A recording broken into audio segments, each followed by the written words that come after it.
Live training. I am so excited to hang out with y'all. Talk about three things that I track or measure with my diabetes, because what gets measured gets managed, right? So hopefully you guys are excited about this one. I know tracking and measuring isn't typically the most exciting of topics, but today we're going to cover that because it's critical that you measure the right things so that you can track progress, you can see what works, what doesn't, and then adapt with your plans, with your strategies. So give me a quick one in the comments if you can hear me. I want to make sure we're live, up and running. Before we hop into our topics today, I'm going to go ahead and pull up our visual. Looks like it's clear. Awesome. Awesome sauce. So appreciate you guys having some patience. I know I'm a couple minutes behind our typical training time on Thursdays. We got a 1 in the chat. Awesome. A little behind. I had actually a client reach out, needed something. And as much as I love hanging out with you guys, my clients do come first. So I had to hop on with the call and get some stuff sorted. They're good now. Now I can hang out with you guys. All right. So we're going to talk about the three things that I track. And the reality, of course, and I just want to be completely transparent with you guys. The reality is that there's a lot of stuff to track with diabetes, right? I mean, we've got our blood sugars, but within blood sugars alone, we've got fasting blood sugars, overnight blood sugars, mealtime blood sugars, right? Like all these different things within one variable. And then you start tracking hydration and sleep and daily exercise. Like, where does it end? And that's the big question I wanted to answer today, is that if you don't know what to track, this is going to help you get to a place where at least you have some level of a plan of, I need to track these things in order to see if I am making progress, and also to get some more clarity, more certainty behind your blood sugars. So looks like we have audio, so I'm stoked to be able to chat with you guys today. So this ultimately boils down to an experience I had many years ago when I wasn't fully involved in my diabetes care. I didn't care about it as much, and there were a lot of mysterious blood sugars. And of course, now I can look back and tell you, well, it's because I wasn't tracking anything. Didn't even test my blood sugars, let alone track it, right? Didn't count my carbs. That's something that probably should be measured, so you know how much insulin to give. Didn't track my insulin to carb ratios, nothing. As a result, there were a few situations, not just one. I didn't learn from it the first time it happened, unfortunately, but a few situations that actually required assistance for to help me, because my blood sugars were so low. Like I had such an issue keeping my blood sugars in check that I had friends, and in one case, a stranger, that probably saved my life. So I don't want you to be in that position. Instead, we're going to focus on what can we track to start building some confidence and some certainty in this. So first thing I want you guys to think about, we're just going to jump right in. Hope it's okay with you. First thing is going to be your fasting blood glucose. So your fasting numbers, basically, what are your blood sugars first thing in the morning when you wake up, before you have food, before you do anything, okay? First thing, what's that look like? Now, most of us wear CGMs, and that's helpful to get an idea of what these fasting numbers look like. We can track the trends and all this. It's fantastic. But even if you're using a good old glucometer, you can still track these things. It's the first reading of the day. All right. So once you got your fasting number, second thing I want you to start considering is it higher or lower than you would like on average? And if you have a certain number that deviates from your average, how does that impact your day-to-day decisions? This is something I talked about with my my higher level clients recently, where we talked about, how do I know if I'm more insulin resistant in the morning or on a specific day, if I know the lack of sleep is impacting blood sugars or stress, et cetera, et cetera, et cetera, right? And the key distinction that I've made for my blood sugars is that if my fasting number is higher than it usually is, which, believe it or not, actually happened today. I woke up with the highest number I've seen in quite a while. I think it was like 144. And I know some people are like, what? That's ridiculous. That's still good. And some people are like, that's horrible. We're all different, right? But my normal blood sugars are somewhere between 90 and 110 when I wake up. So waking up at 144, I knew something was up, right? So because I have been tracking my fasting blood sugar numbers, I anticipated my breakfast being a bit more difficult to dose for. As such, I gave a little bit extra insulin in addition to a correction to counteract whatever insulin resistance that I thought I was about to encounter.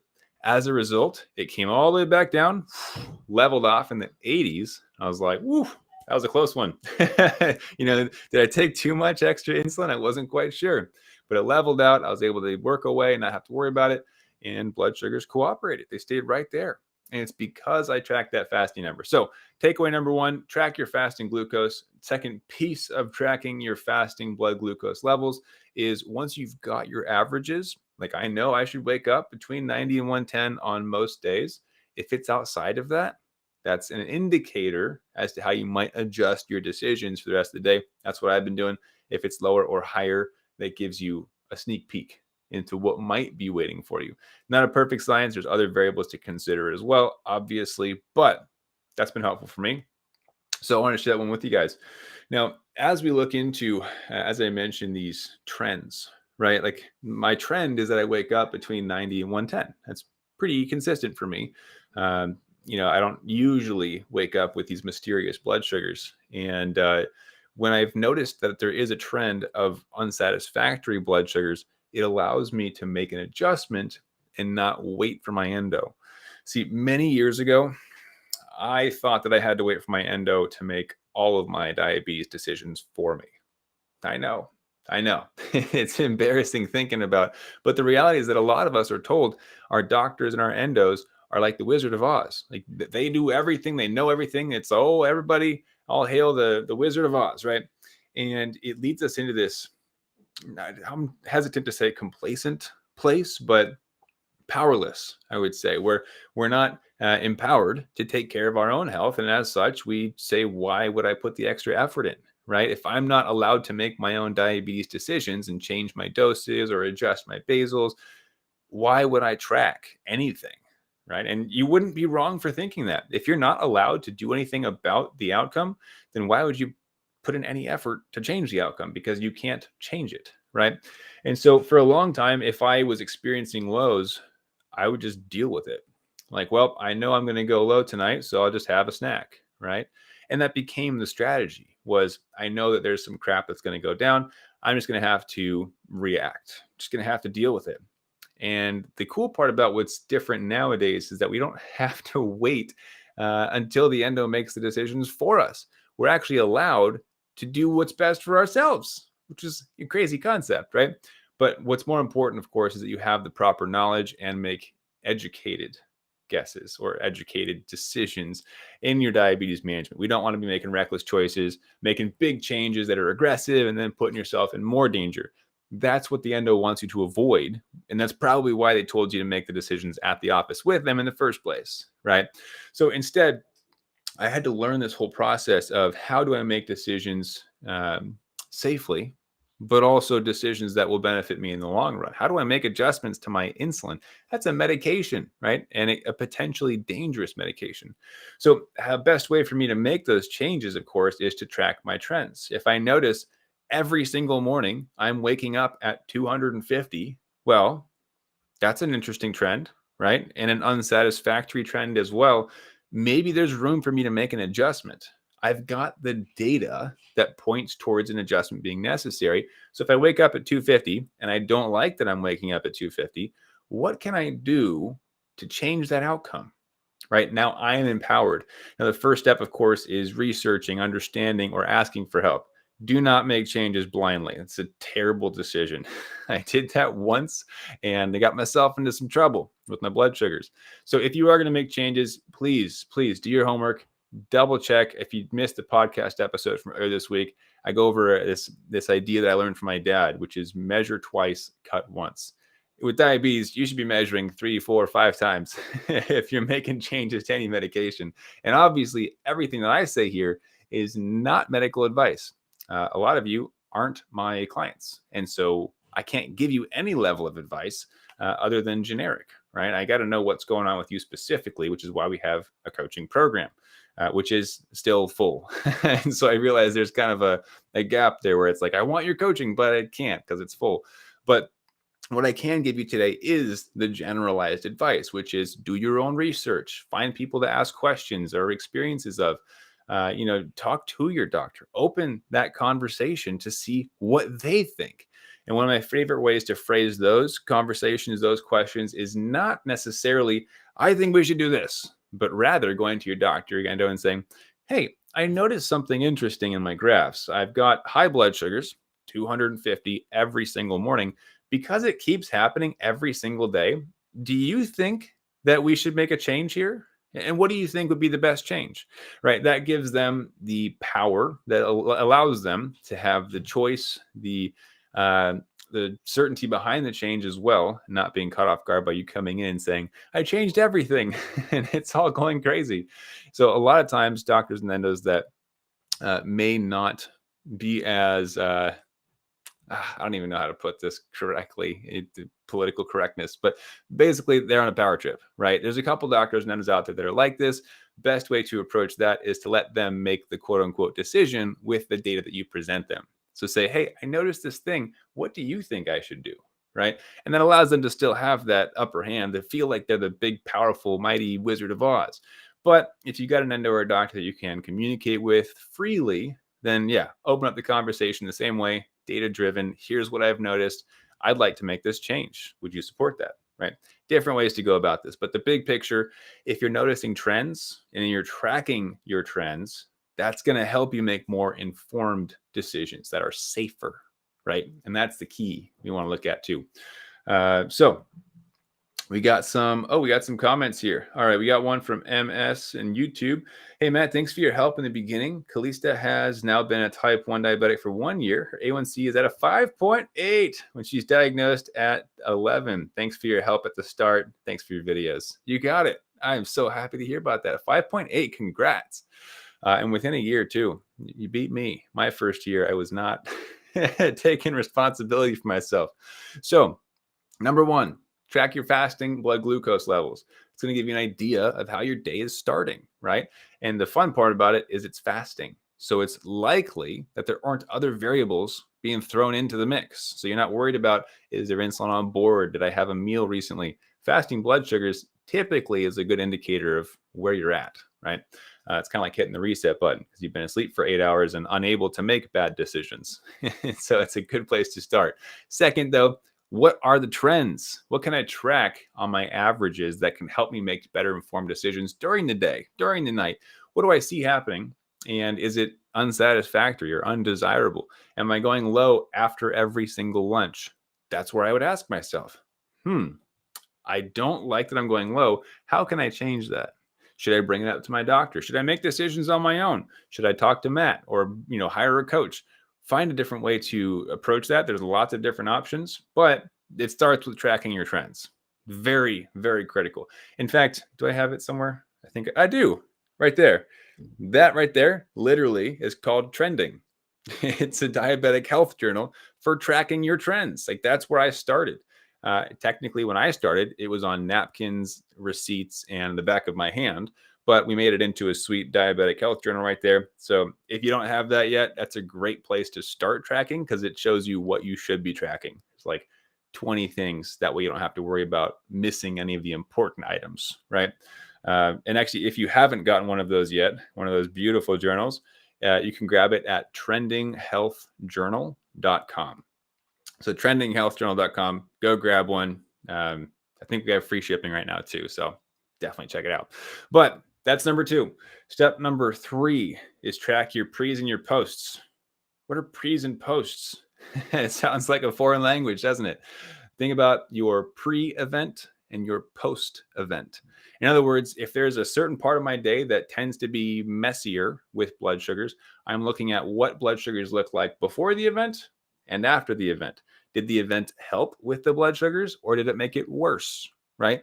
The pre and the post tracking is going to help you identify which events are higher risk to your blood sugars, which events are quote unquote safer. And of course, we can start opening up the conversation of how to navigate those events in the first place. Give you an idea of this, runs. Going for a run used to be very difficult for me. I would call that a risky event, right? Before the run, blood sugars are great. After the run, blood sugars are tanking. Low blood sugars all the time, right? It was a nightmare. So much so that I gave up running for years. I also didn't enjoy running in the first place. So that kind of helped my decision. But if I am entering into a risky event, I would want to know what to expect, right? So if I see every time tracking my trends, right, that I start in range and end with a low, well, that gives me an indication of what I might be able to do next time. So it's not as risky. Now, there's proper ways to do this and safer ways. Of course, we believe that the best way to do this is a formula-driven approach. So when I go for a run, like today I actually ran the most I've run since I was going into firefighting. So that's a win for me. I feel pretty good about it. I actually hit 3 miles, which might not sound like a lot, but for somebody who hasn't run more than a quarter mile in like 5 years, I feel great about it. But what's even more exciting is that my starting blood sugar or pre-event and my ending blood sugar or post-event were within 10 points. There was no sugar, no insulin adjustments made. I figured out how to do that with my formula, right? And we teach all about that, the 80-20 blood sugar formula. You can Google it if you're unfamiliar with it, or search it in this group on YouTube. It's all over the place. People are going crazy about it because, like what happened to me today, you can predict stable blood sugars when you start to use formulas, right? So I started off and I ended 10 points difference. That's it. In my book, that's perfectly stable. I am very happy with that. And that was the longest run that I've done in a while, right? So that's what's possible when you start tracking things. You start to identify these triggers, these indicators that allow you to start seeing the bigger picture and give you clues as to how you might adapt or to take control over your diabetes, right? So step number one, check your fasting, your blood sugars in the morning. What's going on first thing? Number two, track your trends. If you don't have it yet, go grab the Trending Health Journal at trendinghealthjournal.com. It's crazy helpful to see it on paper in front of you, and that thing organizes everything for you. Actually, you know what? I think I'm able to do this. Let's see. I might not be able to, but I'm going to try and see if I can type it in. Let's see here. I think this is going to work, but I'm not entirely sure. Hey, look at that. I'm not a techie guy, but that is working. So there you go. Fancy scroll bar thing that says trendinghealthjournal.com. That's where you can grab that. Third step, after you're tracking your trends, because you got to get an idea of what they're doing in the first place, is to track your pre's and posts, right? Your pre-event and your post-event. Identify what the safe events are, where you don't really have to think about it. You just do it and cool. Don't have to worry about diabetes. But also, more importantly, what are the risky events? What are the events where you're more likely to see a big drop, like my runs used to be? I go for a run and I drop 100-something points, right? Or a big spike. I actually just chatted with somebody who had mentioned eating fruit through the roof, right? Can't control it. We had to talk about some strategies, how to adjust insulin or the food types, glycemic index. What are those riskier events? What types of meals, types of activities? Is the nighttime the riskiest part because I'm nervous about going low in my sleep, right? That's going to help you to slowly but surely build out your formulas and get an idea for how to predict blood sugars, right? And of course, like I said, programs are full, but I'm happy to have conversations with you if you're looking for more info on like what even a blood sugar formula looks like. Because the reality is all of us need one in place if you expect to see more stable blood sugars. It's the only way to do it without giving up your quality of life, right? Without restricting your diet or not going for the run in the first place, not having fun. Like it's the only way to have the best of both worlds, the balance of blood sugars and the happy life. So I hope that's helpful for you guys. Obviously, I'm going to turn this this news ticker thing off, but trendinghealthjournal.com. That's a great place to grab the journal back there. It comes with a bunch of bonuses and it really lays it all out for you to give you a good, strong start. But those are three things that I track that have helped me tremendously with my blood sugars. And I'd love to hear from you guys if there is anything that you've noticed has been helpful in your own diabetes management. What do you guys track? With it coming to your carb counting or your insulin doses, these are all important things. And the three things that I mentioned today do not take precedence over those. But if you're not tracking anything, you can expect for things to go terribly wrong. I'm just going to be completely blunt with you guys. If you're not tracking your blood sugars or your carbs or your insulin ratios, you're going to have a bad time. And that's how I used to live my life. I used to live in ignorance, thinking that, hey, you know what? If I just ignore my diabetes, maybe it won't be as impactful on my quality of life.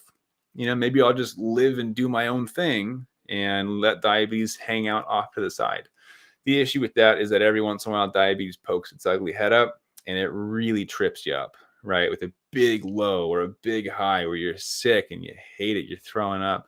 You don't want to deal with that. So instead of ignoring your diabetes like I used to, start tracking these things. Actually count your carbs, weigh your food, use measuring cups. It sounds silly and simple, but this is the difference that it's required of us, right? To see that higher level of control. So track these things. The more you track, the better results you're going to see. It's just a fact of life. But if you're looking for somewhere to start, track your fasting blood glucose, your trends, right? What's the averages look like, and then your pre's and posts. All right. We got some people on YouTube. Hey, Matt from the UK. Oh, wow. It's after midnight. Good to have you here. Right. And you said you are awesome. Oh, thanks so much. Appreciate that. You got Shabazz Khan. Love it. People tuning in from all over.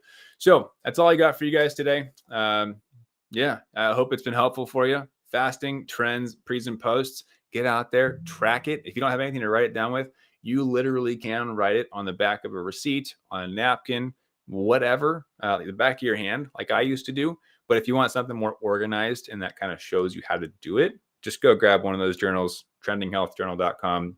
Guarantee it's going to be a game changer for you and introduce you just to a new way of living with diabetes that's a lot more streamlined, right? So I hope this one was helpful for you guys. Thanks so much for hanging out, and look forward to hanging out with you guys next week, every Thursday, 4 p.m. Pacific, 7 p.m. Eastern, and apparently midnight in the UK. You guys have been awesome. Thanks so much for chilling with me, and I'll catch you guys next time. Get out there and track. You got this, and keep up the fight.